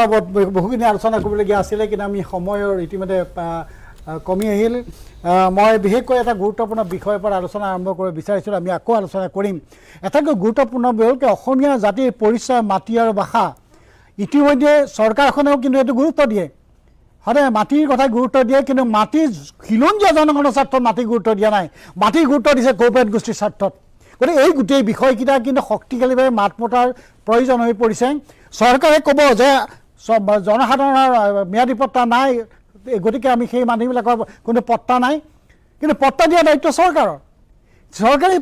অসমৰ বিভিন্ন বিশেষকৈ জনজাতি য'তেই জনজাতি ৰাইজ আছে তাতেই পট্টা নাই কাৰণ সেই অঞ্চলৰ পট্টা দিয়াৰ কাৰণে কোনো ব্যৱস্থা আজিলৈকে স্বাধীনতাৰ পৰা আজিলৈকে কোনো কৰা নহ'ল আৰু এতিয়াই সুযোগ গ্ৰহণ কৰিব বিচাৰিছে চৰকাৰে বিভিন্ন আইন কানুনৰ জৰিয়তে এই গোটেই বিষয়টো আৰু জনমত গঠন কৰাৰ প্ৰয়োজন আছে এই দুইখন আগৰ আইনৰ লগতে এই নতুনকৈ যি দুখন আইনলৈ পৰিৱৰ্তন কৰিব বিচৰা হৈছে এই আইন দুয়োখন যে জনগণৰ স্বাৰ্থত নহয় অসমীয়াৰ স্বাৰ্থত নহয় অসমৰ খিলঞ্জীয়া জনগোষ্ঠীৰ স্বাৰ্থত নহয় সেই কথাখিনি স্পষ্ট সেইটো সন্মুখত ৰাখি শ্ৰোতা দৰ্শকেও আমাৰ সচেতন অসমৰ সমাজেও এই গোটেই কথাখিনি যে গুৰুত্ব দিব বুলি আশা কৰি ইমানতে সামৰিছোঁ।